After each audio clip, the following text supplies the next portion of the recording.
안녕하세요, 스네겐입니다. 나루토 인기인물 첫 파트를 이어 후편을 소개해드리겠습니다. 이 신의 한 수로 검은 제츠는 다시 모든 것을 계획대로 돌려놨고 부활한 마다라는 바로 9마리의 미수를 수집하고 나루토 체내의 구미를 포함하여 오비토보다 더 완벽한 육도 모드로 들어갔습니다. 나루토는 인주력이라 미수를 잃으면 죽어야 하지만 과거에 미나토가 구미를 절반으로 봉인했기 때문에 그의 체내에는 다른 절반의 구미가 있습니다. 그러나 미나토가 체내의 구미를 나루토에게 주려고 할 때 검은 제츠가 갑자기 나타나 뺏어버렸습니다. 그리고 검은 제츠는 오비토의 윤회함과 구미의 차크라를 마다라에게 보내줬고 무한 츠쿠요미가 발동되며 세계는 영원히 잠들었습니다. 그러나 오비토는 심장을 파괴하더라도 마다라의 조종폭차를 해제하는 사람이라 어떻게 검은 제츠가 원하는 대로 놔둘 수 있을까요? 오비토는 구미의 차크라를 얻고 검은 제츠는 그의 몸에 단단히 갇히게 되었습니다.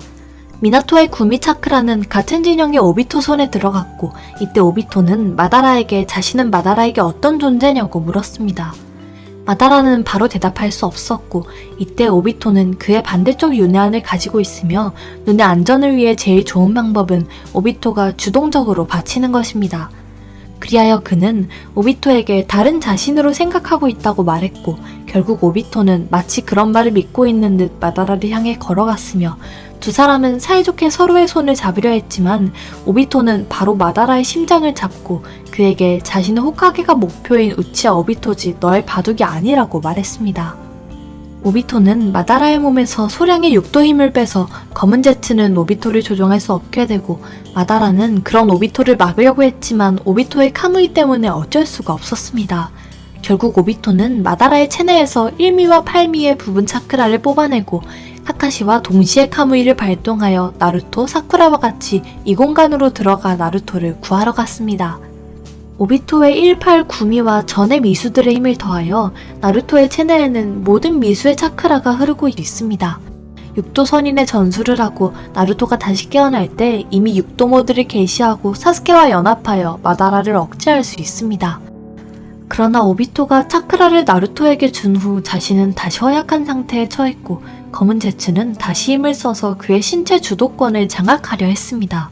이때 오비토는 검은 제츠를 상대하는 것에 전력을 다하였습니다. 그는 사쿠라에게 빨리 자신의 윤회안을 파괴하라고 명령하면서 절대 마다라가 윤회안을 얻으면 안 된다고 하였습니다. 그러나 사쿠라가 고민하고 있을 때 마다라는 카카시의 사륜안을 빼서 카무이 공간으로 들어갔고 오비토는 동술로 사쿠라를 밖으로 보내고 자신은 마다라에게 잡혔습니다. 결국 검은 제츠는 그의 몸을 완전히 장악하게 되었습니다. 마다라도 드디어 카구야와 같은 윤회 사륜안을 개안하고 검은 제츠도 어머니를 부활할 수 있는 용기를 완성하였습니다.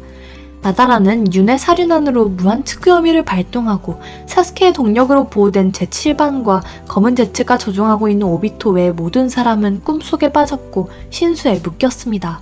마다라가 바라던 이상적인 세계, 전쟁이 없고 증오, 미래도 없는 세계가 드디어 완성되었습니다. 이제 남은 것은 4명뿐이고 마다라는 제7반 앞에 나타났고 그의 뒤에는 그의 제일 충실한 부하 검은 제츠가 조종하고 있는 오비토가 있습니다.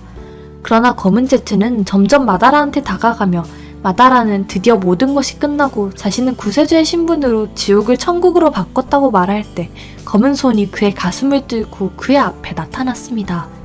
검은 제츠는 모든 것이 아직 끝나지 않았고 마다라는 구세주도 아니라고 알려주며 마다라는 다른 사람과 같이 꿈속에 살고 있고 자신이 그를 위해 꿈을 그려줬다고 말했습니다. 마다라는 도저히 믿을 수 없었고 그는 계속 검은 제츠를 자신의 의지 일부분으로 생각하고 있어 그가 배신할 거라고 예상하지 못했습니다. 그리고 마다라는 자신이 꼼짝도 할 수 없다는 것을 발견했고 전의 공격으로는 자신한테 어떤 상해도 입히지 못했지만 이번에는 전혀 반항할 수 없었습니다. 주위의 에너지는 갑자기 폭동을 일으키고 무한 츠쿠요미에 빠진 모든 닌자의 차크라는 신수의 방향에 따라 마다라의 체내로 흘러갔고 카구야의 차크라는 다시 한 곳으로 모이게 되었습니다.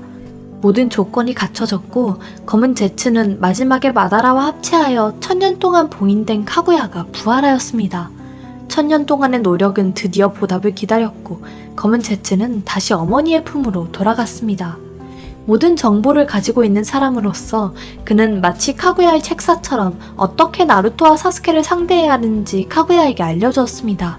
카구야는 신에 가까운 수준의 실력을 갖추고 있고 모든 공격을 두려워하지 않지만 유일하게 그녀를 이길 수 있는 건 바로 하고로모와 하무라가 같이 사용했던 봉인술 육도 지폭 천성입니다. 그리고 나루토와 사스케는 이미 봉인술을 계승받았고 동시에 두 명을 상대하는 건 매우 위험한 일입니다. 그리하여 검은 제츠는 카구야가 두 사람을 따로 상대하는 것을 추천하였고 카구야는 그의 말대로 먼저 아메노미나카로 나루토와 사스케를 두 개, 세 개로 분리하였습니다. 그러나 오비토도 시공간 인술의 사용자로 물론 그의 카무이는 작은 이공간의 문을 열 수밖에 없지만 사스케가 있는 세계만 찾으면 바로 그를 데려올 수 있습니다. 이때 오비토는 검은 제츠의 구속에서 벗어나고 비록 빈사 상태에 처했지만 나루토는 육도의 힘으로 생명력을 부여하였고 사쿠라는 백호의 술로 그에게 차크라를 공급하였습니다. 오비토는 카무이로 카구야의 각 이공간을 돌아다니면서 사스케를 찾았고 나루토는 카구야를 계속 견제하고 있었습니다. 카구야는 원래 나루토의 차크라를 회수하고 싶었지만 검은 제츠는 그녀에게 만약 봉인이 되면 모든 것이 헛수고가 되기 때문에 바로 나루토와 결판을 낼 것을 제안하였습니다. 1000년 동안 살았던 검은 제츠는 확실히 똑똑했고 카구야는 그의 말을 듣고 바로 공살의 회고를 사용하였지만 나루토의 분신이 너무 많아 시간을 많이 낭비하게 되었습니다. 그리고 마지막에 오비토는 사스케를 데려왔고 검은 제츠는 카구야에게 차크라를 더는 아끼지 말라고 하였습니다. 그는 이미 상황이 점점 악화되고 있는 것을 느끼고 카구야는 바로 공간을 중력 공간으로 바꾸었습니다. 물론 나루토의 그림자 분신을 해결하였지만 본인도 상대와 같이 중력 때문에 바닥에 쓰러져 있을 수밖에 없습니다. 카구야는 힘겹게 나루토와 사스케에게 공살의 회고를 날렸지만 중력의 영향 때문에 비껴 맞았습니다.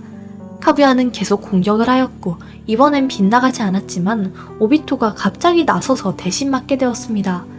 자신의 계획을 한 번 또 한 번 파괴하는 자가 죽어가는 모습을 보고 검은 제츠는 오비토가 드디어 죽었다고 비웃었습니다. 나루토는 검은 제츠의 말을 듣고 분노하며 바로 검은 제츠가 숨어있는 카구야의 소매를 찢어버렸고 음양둔으로 그를 바닥에 꽂아버렸습니다. 검은 제츠의 지도가 없어지면서 카구야는 마치 전투 방법을 잃은 듯 초미수 나선수리검에 명중되고 차크라가 자극되어 폭주하였습니다. 그 후 카카시도 오비토의 두 눈을 이어받고 전투에 나섰고 우치알 쪽의 동수를 완벽하게 소화하였습니다. 갑자기 나타난 강적에 카구야도 드디어 열세에 처하게 되고 결국 카무이 뇌절에 맞으면서 오른쪽 팔을 다치게 되며 나루토와 사스케에게 포위된 상황에 부딪혔습니다. 위험한 시기에 검은 제츠가 나섰고 그는 공살의 회고를 카구야가 방어할 수 없는 우측에 전송하여 그런 공격을 나루토는 피할 수 없게 되었습니다. 그러나 카카시는 다시 카무이를 발동하여 바로 전송문을 닫았습니다. 카무이는 그야말로 제일 사용하기 좋은 만화경 사륜안의 기술이라고 해도 과언이 아닙니다. 이때 사쿠라가 카구야의 머리 위에 나타나면서 마지막 퇴로까지 봉쇄하며 나루토와 사스케의 손도 카구야의 몸에 닿게 되었습니다. 음양의 힘이 합치면서 육도 지폭천성이 발동되며 카구야는 다시 봉인되었습니다. 이때 검은 제츠는 여전히 꽂혀있고 어머니가 다시 달로 되는 것을 보고 그는 어쩔 수 없이 도망가려 했고 다음 부활의 기회를 기다리려 하였습니다. 그러나 이때 나루토가 그의 앞에 나타났고 검은 제츠는 내키지 않아 하며 나루토는 자신이 만든 닌자 역사의 일부분이라고 말했습니다. 그러나 나루토는 그에게 닌자의 역사는 네가 만든 것이 아니라고 말하면서 그를 지폭천성을 던졌습니다. 검은 제츠는 결국 어머니의 품으로 돌아갔고 단지 이번에는 같이 봉인되었습니다. 검은 제츠의 이야기는 끝났지만 닌자의 역사는 계속 나아가고 있고 바로 나루토가 말한 것처럼 역사는 누군가의 극본이 아니라 모든 사람의 이야기입니다. 오늘 준비한 영상은 여기까지입니다. 이 파트에서 시청자 여러분이 생각하는 가장 인상 깊은 설정이나 장면이 어떤 것인지 댓글로 남겨주세요. 재밌게 시청하셨다면 구독, 좋아요, 공유 부탁드리고 채널 알림 설정도 꼭 켜주세요. 스네그니 채널 시청해주셔서 감사합니다. 아직 부족한 부분 많지만 지속적인 응원 부탁드립니다.